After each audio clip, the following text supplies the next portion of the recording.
Today we're going to experiment with revisionist history. That's right, we are going to dip into the favorite pastime of LeBron James fanboys, the world of what ifs, if onlys, and other excuse making.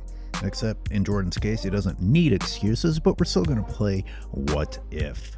Leave it to Rich Paul to just blow the doors off of the possibilities of how ridiculous we can get when playing the what if game, because Rich Paul this year referenced how many parents are in a household as to why and how a player plays.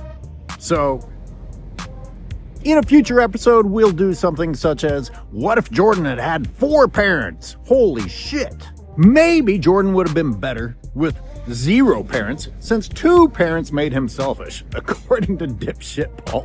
But again, today is just going to be about the draft and how the Bulls drafted.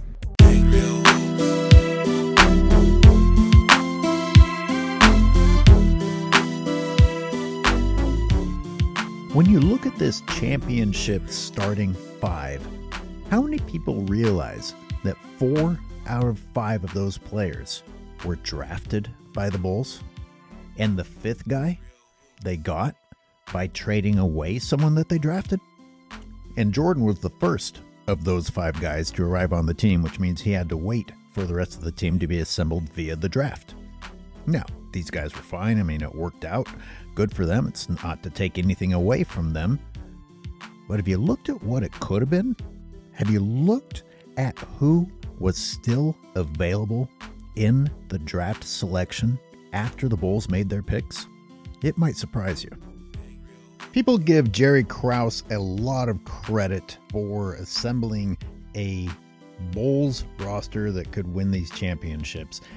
The more I look back at it, I can't help but wonder if Michael Jordan just solved inadequate drafting, because Jerry Krause didn't draft Jordan, but without Jordan, nothing else takes place. Just so everyone understands the theme of this video, we're mimicking LeBron James fanboy fantasy world and talking about what ifs. Woulda, shoulda, coulda, if only, if things had been like this and things had been like that. The luxury with Jordan is we don't actually have to spend time on that because he delivered. Whatever the backstory is, he delivered. We don't have to waste time worrying about what ifs. But we've suffered through the fanboys and the Rich Pauls so much these last few years. I thought, why not act like them and remind them too can play the what if game. What if, instead of Michael Jordan making what was given to him work, what if the Bulls had drafted differently? What if the Bulls had drafted better? Goats get it done. They don't make excuses. Whining, crying, flopping, dropping, whining, crying, flopping, dropping, whining, crying. For example, let's look at 1984. Let's look at Michael Jordan's own draft class. I got to tell you again that Jerry Krause did not draft Michael Jordan. He inherited Michael Jordan. So this draft class doesn't really involve Jerry Krause. It was a great draft class. Hakeem, Sam Bowie, Jordan, Sam Perkins, Charles Barkley. There's a lot of names I could say, but what's important is looking at Chicago's activity. Let's move on to 1985, since we can actually bring Jerry Krause into the mix, and Michael Jordan is already on the team. That was the year of Patrick Ewing, Xavier McDaniel, Chris Mullin, Detlef Schrempf, and at number 9, Cleveland selected Charles Oakley. But of course, we all think about Charles Oakley as being drafted by the Bulls.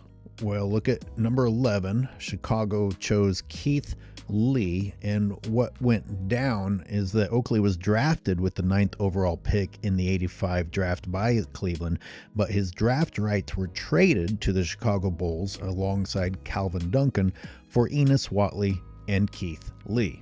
Remember, Jordan did almost everything he did with draftees, unlike mercenary hiring LeBron James. So that's why we're doing this.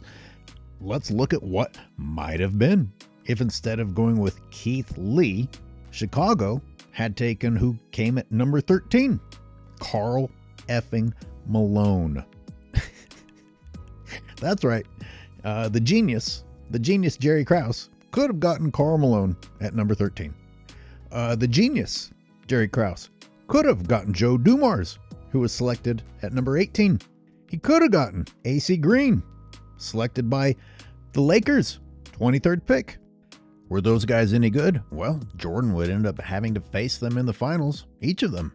So yeah, I guess they were pretty good. And instead of facing them, he could have been teammates with them. I know. Those of you who are actually, mature men and sports fans say, oh, it doesn't work like that. You get what you can and you work with it and you see what happens. Well, yeah, once upon a time. And then it became the world of LeBron James, where you just force teams to give away everything they have and make off-season trades and arrange things. So we're looking at Fantasyland. Consider again all the guys that I showed you that were a part of the 92-93 championship bowl team. Every single one of them that you see there was drafted by the Bulls.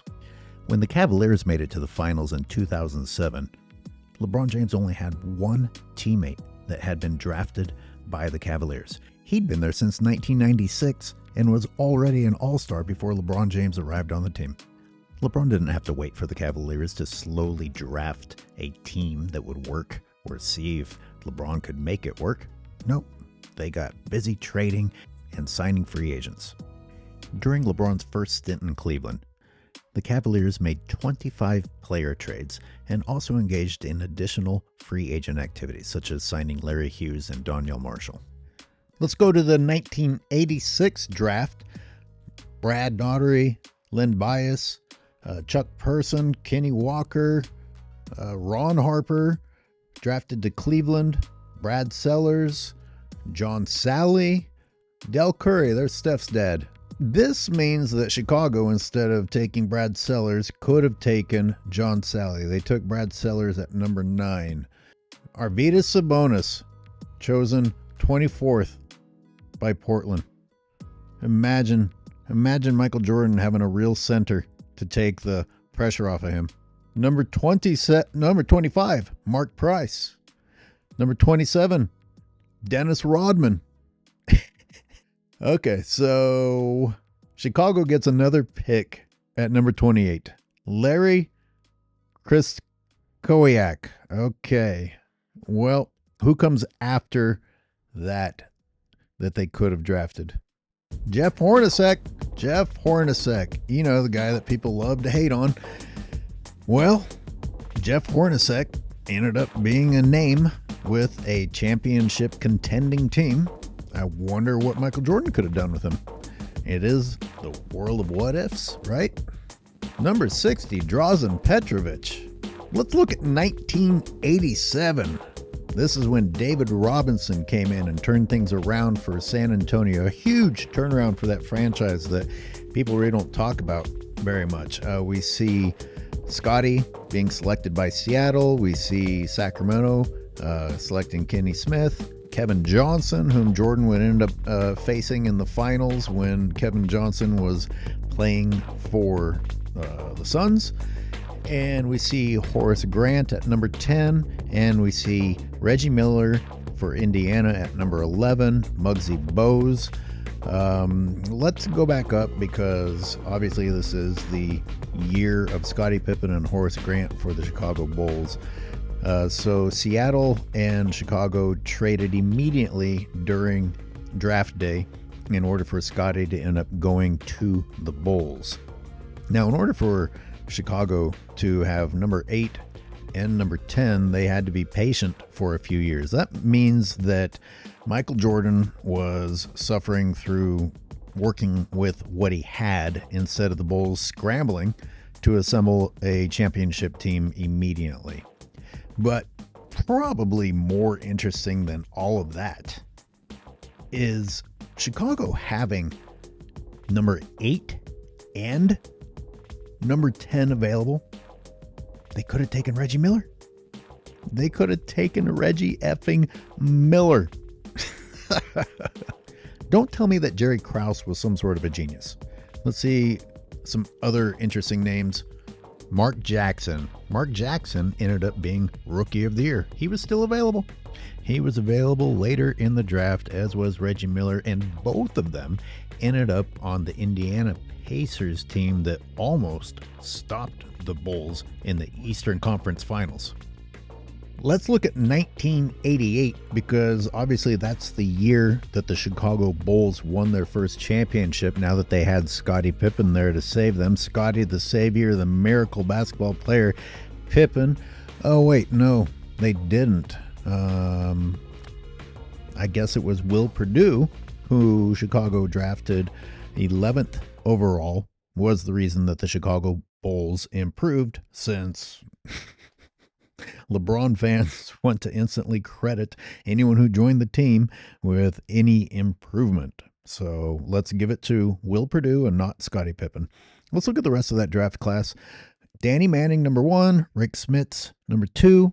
Charles Smith, Mitch Richmond, Hersey Hawkins, Ronnie Cycli. We talked about him the other day, being on that Miami team. And we're going to see another name down here a little lower. Brian Shaw also ended up being on the Miami team with Ronnie Cycli. Dan Marley.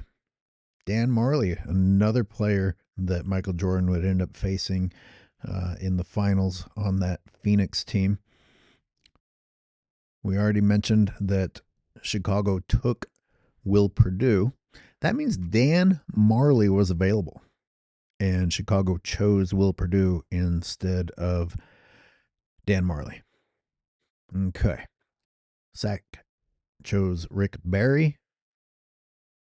Rod Strickland, chosen by New York. Who did Chicago choose again? Chicago doesn't get another pick until number 62, Derek Lewis.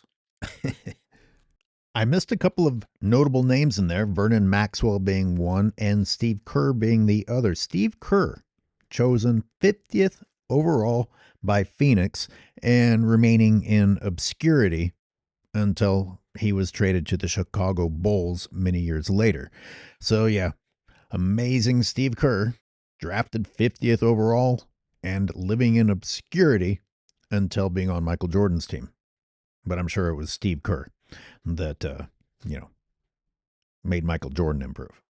Because, Michael Jordan was in obscurity until Steve Kerr got there. Michael Jordan was in obscurity until Scottie Pippen got there, Horace Grant got there, Will Perdue got there. 1989, let me move a little bit faster. Selected 17th overall by Seattle was Sean Kemp. Okay, Chicago selected Stacey King with their number 6 pick.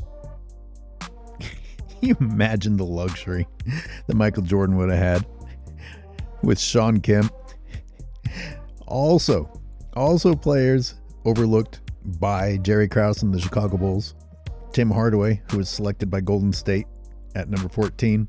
Mookie Blaylock was selected number 12. Chicago chose Jeff Sanders, whoever that is, at 20. They chose B.J. Armstrong at number 18. And look who gets selected number 26th overall by the Lakers, Vlade Divac, another player that Jerry Krause didn't have the foresight to draft.